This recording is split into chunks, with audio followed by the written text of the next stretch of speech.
నెలలో విశ్వేశ్వరయ్య మ్యూజియంకి సైంటిఫిక్ పడింది కాబట్టి నేను మా స్కూల్ నుంచి పోయాను ఎంపీపీస్ గ్రౌండ్కి. మా ఊరికి విచ్చేసిన ఎంఈఓ సార్, రాముడు సార్ వీరికి వచ్చినందుకు నాకు చాలా సంతోషంగా ఉంది. అక్కడ దృశ్యాలను ఇక్కడ చెప్పాలని సార్లు వినాలని వచ్చారు కాబట్టి నేను చెప్పాలనుకున్న విషయాలు ఇంకా విచ్చేసిన ఎంఈఓ సార్కి హృదయపూర్వక ధన్యవాదములు.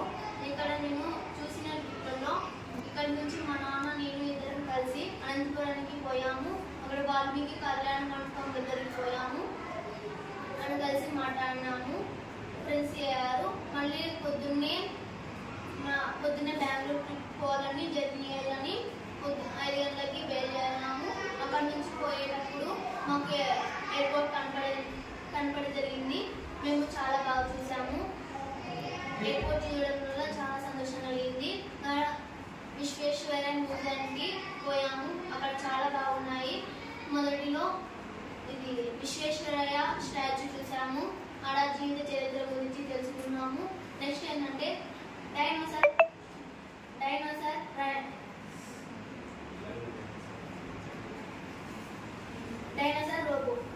రోబో చూసాము. నెక్స్ట్ ఏంటంటే వైట్ చూసాము.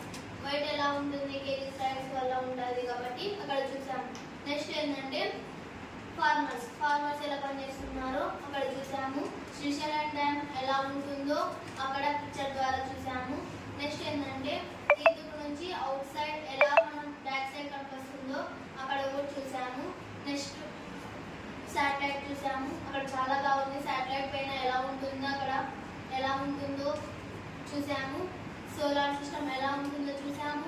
చంద్రుడు ఎలా ఉంటాడో చూసాము. నెక్స్ట్ ఏంటంటే సోలార్ సిస్టమ్ గ్రహాలు ఎన్ని ఉన్నాయో దాని గురించి తెలుసుకున్నాము. నెక్స్ట్ ఏంటంటే మా ఇంజనీరు సైంటిస్టులు గొప్ప సైంటిస్టుల గురించి తెలుసుకున్నాము. అక్కడ వాళ్ళ పిక్చర్స్ కూడా చూసాము. కార్ గేమ్స్ అన్నీ చూసుకోవచ్చు. మనం ఇక్కడ ఏమేమి పని చేస్తున్నాము అక్కడ ఒక చిన్న పిక్చర్ ద్వారా కూడా చూసుకోవచ్చు. అందుకే నేను సైన్స్ మ్యూజియం అంటే చాలా ఇష్టపడుతున్నాను. నెక్స్ట్ ఏంటంటే మళ్ళీ తిరిగి వస్తున్నాను.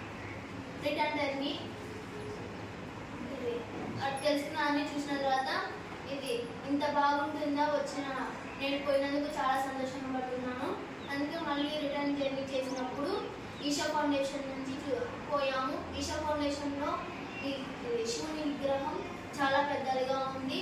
అక్కడ లైట్ చాలా ఫోర్స్గా చాలా బాగుంది.